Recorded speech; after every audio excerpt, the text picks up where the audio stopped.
주님께서 여러분과 함께 또한 사자와 함께 하소서. 성부가 전한 거룩한 복음입니다. 주님께 영광을 돌립니다.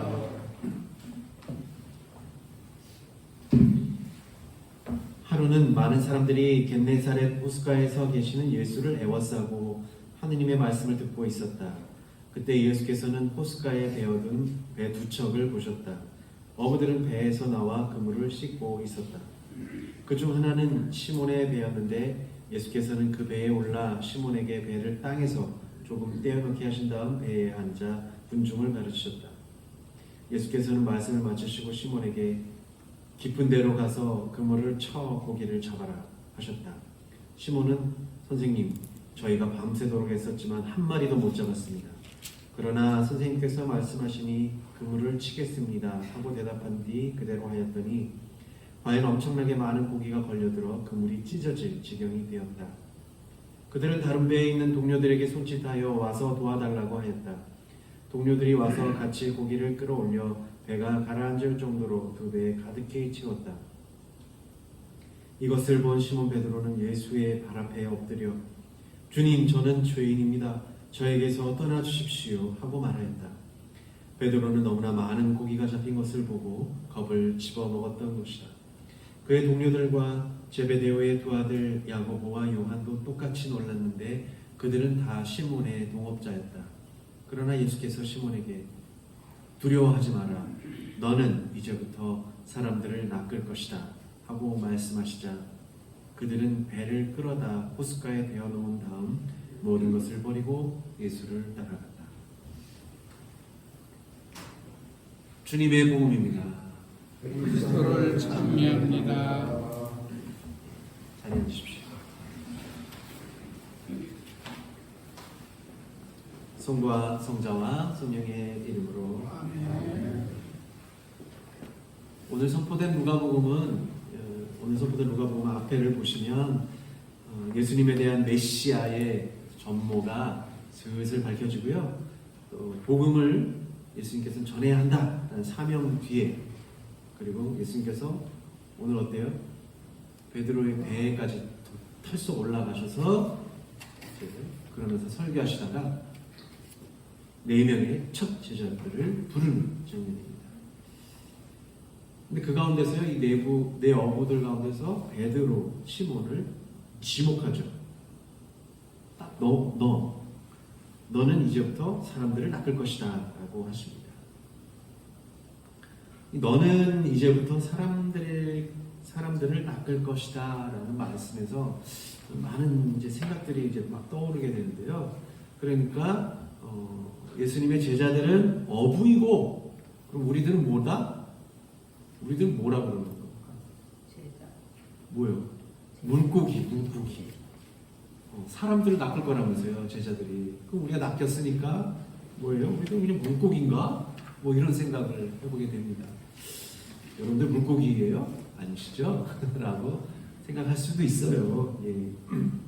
그래서 공동번역 성서, 우리가 이제 공동번역 성서를 많이 보는데, 기본적으로 보고 있는데, 마테오와 마르코 복음은 그럼 어떻게 이 부분을 이야기하나 봤더니만, 마테오 복음하고 마르코 복음은 거의 비슷해요. 나를 따라오너라.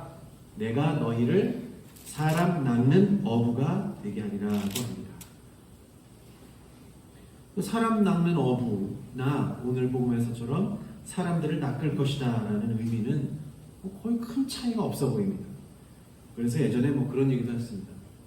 사제가 되는 사람들은 야, 너희들은 사람 낚는 어부가 돼야 되지 사람 잡는 어부가 되면 안 된다. 뭐 이렇게 선배 교수 신부님들이 그렇게 말씀하셨던 것이 기억이 납니다. 사람 잡는 어부가 되면 안 되겠죠. 귀신 잡는 뭐죠? 그건 해병인데 사람 낚는 어부가 되라 뭐 이렇게 됩니다. 그래서 이제 이 마테오와 마르코 복음을 이제 공동 번역 성서 말고 원래 이제 그리스어로 쓰여져 있는 성서하고 그밖에 뭐 영어든지 독일어든지 뭐 다른 또 라틴어든지 이런 성서를 이렇게 쭉 뒤져봤어요.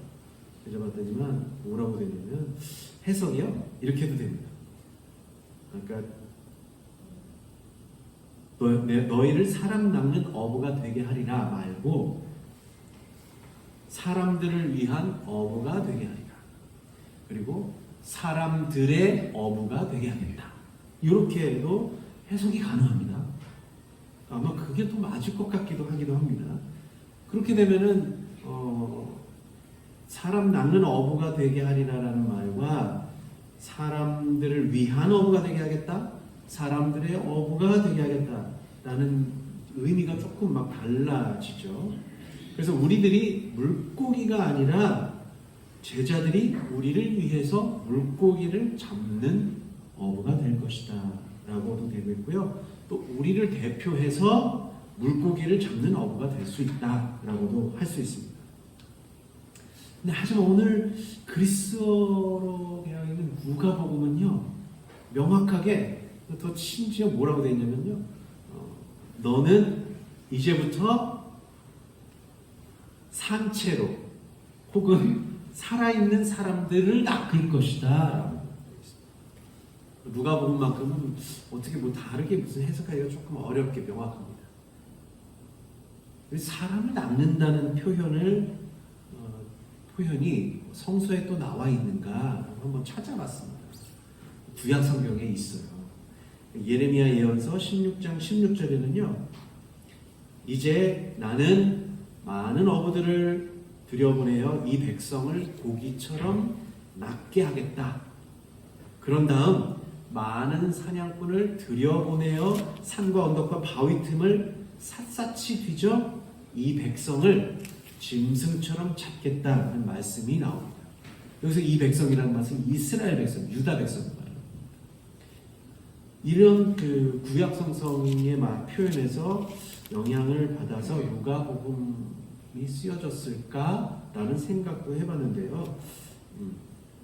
정확한 건 아닙니다. 확실히 연결될 수 있지 모르겠지만, 하지만 구약 성경에 그런 말이 나옵니다.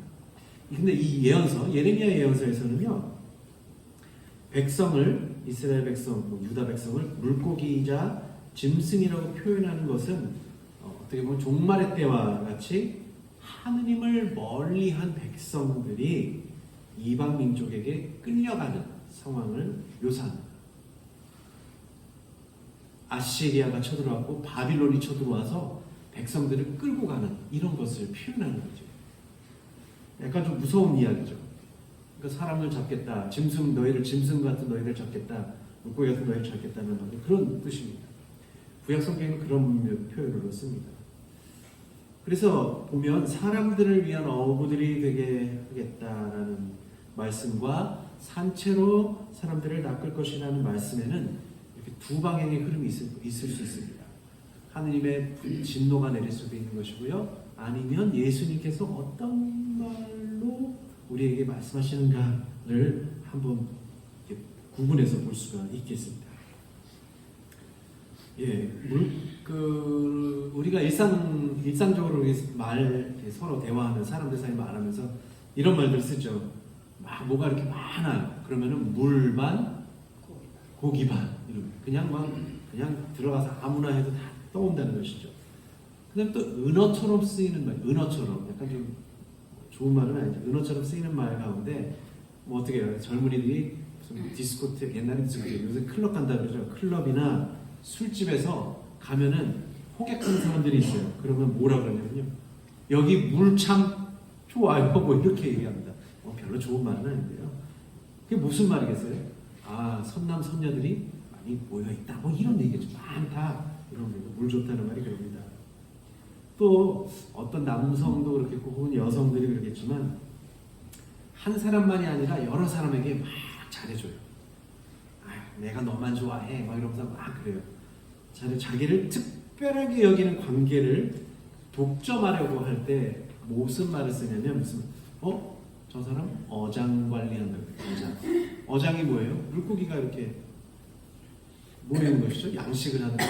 그러니까는 이렇게 사람들은 우리들은 사람들을 물고기에도 많이 비유한다는 거예요. 비교하죠.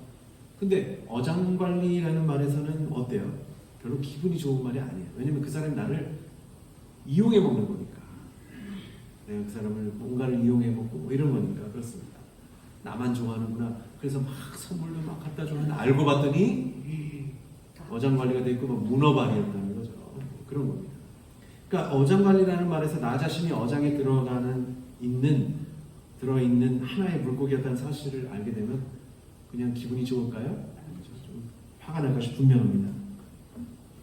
그럼에도요, 이렇게 그 물고기와 관련해서 오늘처럼 나는 사람 나는 어부된다. 그러니까 여러분들이 물고기다. 뭐 이런 표현과 유사한 표현들이 그런 복음에도 있는가 보면 주님은 목자이시고 우리는 기르시는 양떼라는 표현들을 아시죠. 그리고 때로는 예수님은 99마리 양을 들판에 두시고 잃어버린 양 한 마리를 위해서 막 산길을 찾아다니고 해서 결국은 그 양을 찾으면 어떻게 해요? 양을 어깨에 둘러매고 돌아와서 잔치를 벌인다. 잃어버린 양 한 마리 찾았다라고 합니다. 그리고는 베드로에게 맨 마지막에 뭐라 하시면 또 내 양들을 잘 쳐라라고 합니다. 그리고 예수님의 목소리를 듣는 양들은 주님의 나의 무리 안에 있다. 그러니까 뭐예요? 우리들은 또 뭐가 돼요? 물고기가 아니라 또 어떤 때는 양도 됩니다. 양. 그러니까 우리들은 예수님께서 따지고 보면 찾아내신 양들인 거죠. 또 어떤 표현에는 또 그래요. 예수님은 나는 포도나무여 너희는 가지다 라는 것도 있습니다. 가지가 그분에게 붙어있지 않으면 떨어져서 결국은 불에 타버릴 것이다 라는 비유도 있습니다. 이런저런 것을 보면 예수님의 어장에 우리는 뭐예요? 예수님의 어장에 들어있는 물고기이자 예수님의 양우리에 있는 양떼들이고 또 포도나무에 붙어있는 가지들이다. 근데 이런 말을 들으면 우리가 일방적으로 내가 이거밖에 안 돼? 내가 물고기야? 양이야? 그냥 가지야? 이렇게 분노를 하게 되고 우리의 인격이 무시당하는 것일까요? 그거보다는 나쁜 의미의 어장관리 당하는 것이 아니라 소중한 존재로 키워지고 있고 양우리에서 늑대로부터 보호받고 있다는 의미로 들립니다. 그러면 우리는 화낼 것이 아니라 고마워해야 되는 일이죠. 그러니까 물고기에 관해서 우리가 내가 물고기냐 뭐 이렇게 했을 때 이 두 방향이 있다는 거예요. 하나는 예수님 하느님께서 진노하셔서 우리를 물고기처럼 잡아버리겠다는 것도 있겠지만 예수님의 의미는 좀 다른 의미입니다. 사랑하면서 여러분 다 내 품 안에 두겠다는 의미가 있습니다. 그래서 이 물고기에 관한 두 방향의 의미에서요 베드로를 부르시는 장면으로 잠시 눈을 돌려보겠습니다. 루가복음에서는 이 첫 번째 제자들의 부르심 장면이 다른 공간복음보다 훨씬 더 드라마틱합니다. 다른 복음에서는 그냥 나를 따라오너라 내가 너를 사람 나는 어부가 되겠다. 그러니까 그냥 그물을 버리고 가는데요. 다른 복음에서는 4명의 제자들 모두에게 이렇게 말씀하시지만 루가복음만큼은 베드로만을 콕 집어서 너가 이제 앞으로는 너는 살아있는 사람을 낚을 것이다 라고 이야기하십니다. 그래서 베드로가 제자들의 대표임을 다시 드러나고 있는 것이죠. 이 부르심의 베드로는 우선 예수님을 뭐라고 부르나요? 뭐라고 부르나요? 주님이라고 합니다. 주님. 그러니까 주님이라는 이 표현은 자신의 주인에게 쓰죠. 자신의 주인에게 쓰거나 하느님에게 쓰는 칭호입니다. 그래서 베드로는 예수님의 말씀을 따르다 보니까 말도 안 되는 일을 겪고 머리를 거치지 않고 어떻게 돼요? 머리를 거치지 않고 그냥 나온 거예요. 입으로. 주님. 그렇습니다. 주님. 그리고 예수께 자신이 죄인이니 떠나달라고 합니다. 그가 왜 그러냐면 두려움에 빠진 것이기 때문에. 자신이 밤새 애써도 나는 어부인데 얼마나 막 오랜 동안 물고기 잡았는데 애써도 잡지 못한 물고기를 보고 물고기였지만 이제 물고기 그렇게 많이 잡으니까 명령에 따라서 갔는데 자기의 직업을 그냥 훨씬 뛰어넘어 버리는 기적을 본 것입니다. 예수님께서 사람들에게 전하신 복음과 가르침을 곁눈질을 오늘 듣고 있었잖아요. 그리고는 예를 들면 그렇죠. 내 차에 있어요. 내 차에. 근데 갑자기 예수님 차 위로 휙 뛰어 올라온 거예요. 그러니까는 기분이 좀 상하지 않을까요? 내 차에 왜 들어와? 그 배가 차만큼 가치가 있는데 근데 갑자기 예수님이 침범을 하신 거죠. 어떻게 보면 침범을 하신 거예요. 근데도 그냥 가만히 있었어요. 예수님께서 사람들이 계속 뭐 가르침을 전하시는 거를 어떻게 해요? 아마 곁눈질로 보고 이렇게 뒤로 흘려 듣고 있겠죠. 그런데다가 이런 봉변을 당한 겁니다. 하느님을 만난 듯이 그래서 어떻게 해요? 주님이라고 고백하고 있습니다.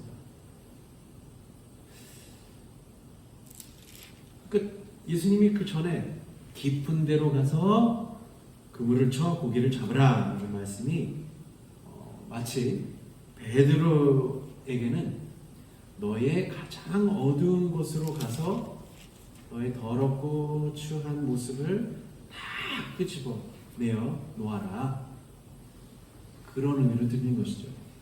어쨌든 해보겠습니다 해석하는데 엄청나게 나왔어요. 그러니까 자기는 얼마나 형편없는 사람이었구나 라는 것이 드러나게 되는 것이죠. 자기 깊은 곳을 가서 끌어올려 모든 것을 보니까 자신의 죄를 고백할 수밖에 없는 것이죠. 이처럼 베드로는요 제자들 가운데 처음으로 예수님을 주님이라 고백하고 자신의 죄를 고백한 인물이었습니다. 그래서 베드로가 으뜸 제자가 된 이유는 이렇게 예수님을 주님으로 고백하여 모으시는 일과 동시에 자신의 죄를 고백하고 겸손한 자였기 때문입니다. 베드로는 호숫가에서 사람들에게 가르치는 예수님 말씀을 듣고는 좋은 말씀 하시는구만 한데 왜 이렇게 뜬구름 잡는 이야기 같이 뭐 이런 하느님 나라가 다가왔다 뭐 이런 얘기 하니까 그러한 교만한 마음과 베드로 입장에서는 미래에 대한 희망이 없이 그저 물고기만 잡으면 되지 다른 이들을 사랑할 겨를이 없다는 무관심한 마음으로 가득했던 사람이었습니다. 예수님 말씀이 뜬구름 같은 이야기가 아니라 실제로 근데 내 손에 물고기가 가득 들려지게 되는 일을 체험하게 되면서 그의 마음이 이러한 어두웠던 마음이 예수님께 들켜버린 것입니다. 근데 이 깊은 곳으로 가서 그물을 쳐라라는 말씀을요 그냥 무의식적으로 저도 계속 그렇게 생각했던 것 같습니다. 개인적이고 어떤 심리적인 차원에서 알아들어왔던 것이죠. 그래서 그래 너의 마음 깊은 곳으로 가서 그 깊은 곳에 가서 그거를 다 끄집어내라. 너의 마음 깊은 곳을 다 끄집어내라. 그렇게만 알아들었습니다. 그런데 만일에요 예수님께서 말씀하신 어부가 사람들을 위한 또는 사람들의 어부가 되라는 뜻으로 알아듣는다면 이야기가 조금 달라지게 됩니다. 복음에서 말하는 깊은 곳은 사실 위험한 곳입니다. 얕은 곳에서 조업을 하면 덜 위험해요. 왜냐하면 깊은 곳으로 가려면요 호수나 바다 한가운데로 나아가야 합니다. 육지로부터 멀리 떨어져야 하니까 폭풍우가 갑자기 들이닥치면 위험에 빠지죠. 이 깊은 곳에는요 그럼 누가 있느냐? 주님의 품으로부터 떨어져 있는 사람들이 있습니다. 주님의 목소리가 들리지 않는 곳에서 사람들이 쾌락과 세상의 즐거움과 욕심과 교만에 빠져서 자기들은 살아가고 있다고 생각하지만 결국 죽어가고 있는 사람들이 있는 거죠. 사람들을 위한 어부가 되어서 사람들의 어부가 되어 이 깊은 곳에 빠져있는 사람들을 끄집어내어서 거두는 일이 제자들의 사명이 됩니다. 이 일은 원래 예수님께서 하시던 일이에요. 근데 이제 우리들의 손도 함께 필요로 하십니다. 이 깊은 곳에 가서 치는 그물은 그럼 진짜 그물일까? 또 다른 의미로 바라볼 수 있습니다. 그 그물은요 예수님의 복음, 예수님께서 말씀하신 가르침, 예수님의 가르침. 물론 때로는 병자들을 고치시고 기적을 보이시고 여러 표징들을 예수님께서 보여주긴 하지만 가장 기본적인 것, 그것이 바로 예수님의 복음, 예수님의 가르침입니다. 그것으로 깊은 곳에 빠져있는 사람들을 끄집어내야 합니다. 그 일을 하기 위해서 예수님께서 오셨고 제자들을 불러서 협조를 부탁하십니다. 예수님께서 우리도 사실 어떻게 보면은 물가에 빠져 있었던 물고기였을지도 모릅니다. 예수님께서 근데 제자들을 부르시면서 그들의 또 우리를 만약에 부르신다면 우리들의 가장 깊은 곳을 다 들여다보십니다. 그래서요, 우리가 어떤 영신 수련이나 피정을 하면서 깊은 침묵 기도를 할 때 우리의 죄를 먼저 깊이 들여보는 작업을 하는 이유가 있습니다. 그리고 근데 그 가운데는요, 그렇게 죄만 보는 것이 아니라 우리가 언제 부르심을 받았고 언제 주님으로부터 멀어졌으며 또 언제 주님의 사랑과 은혜를 입었는지를 기억하는 훈련을 합니다. 결국 예수님을 사랑하는 마음을 들키게 되었을 때 우리는 그분에게 사로잡히게 됩니다. 사실 진정한 의미의 어부는 예수님이시면서 하느님이십니다. 그렇게 우리는 예수님과 하느님의 어장에 들어간 물고기가 됩니다. 예수님께서는 홀로 일하시지 않습니다. 오늘 복음처럼 제자들을 부르십니다.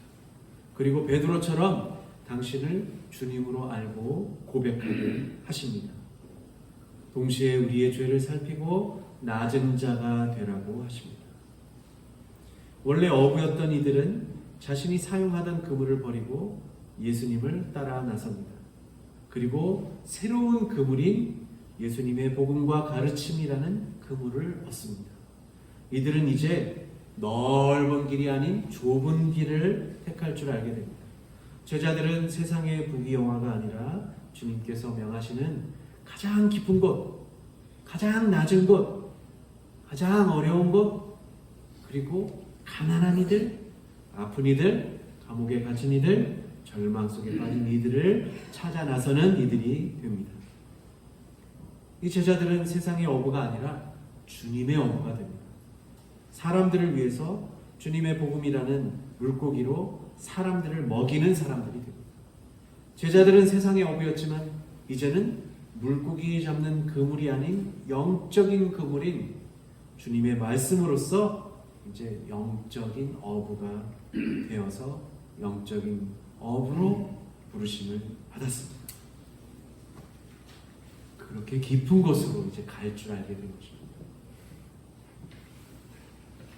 교우 여러분, 우리는 다양한 방식으로 주님과 제자들의 그물에 걸려서 어떻게 보면은 어장 관리를 당하고 있습니다. 나쁜 의미라기보다는 또 다른 제자로 불리움 받기 위해 걸려든 사람들입니다. 먼저 우리들의 깊은 곳으로 가서 그물을 치십시오.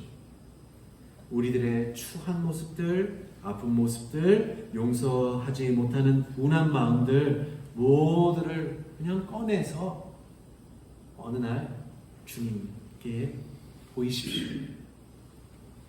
그럼에도 예수님은 여러분들이 끄집어낸 것들에 대해서 어떤 판단이나 너 잘못했어 그런 것보다는 끄집어낸 행동을 보시고 장하다고 하실 것입니다.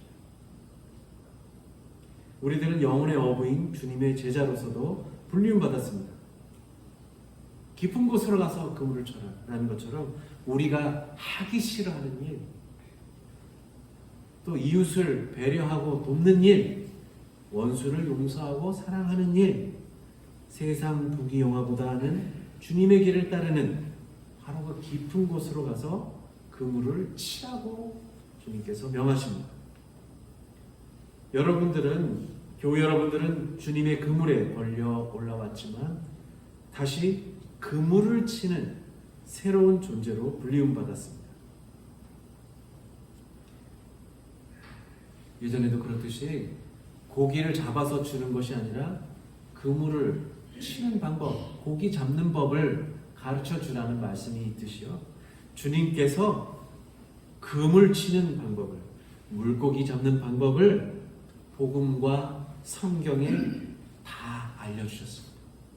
물고기 잡는 법은 다 복음과 성경에 나와 있습니다.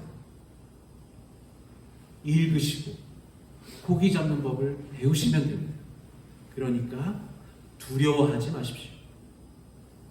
나 혼자 힘들다면 주님께서 함께 그물을 치실 것이니 용기를 내시고 내가 누구다? 내가 주님의 어부다. 나도 이제 영혼의 어부가 될 것이다. 라는 것을 소망하면서 기도하시기를 빕니다. 성부와 성자와 성령의 이름으로 아멘.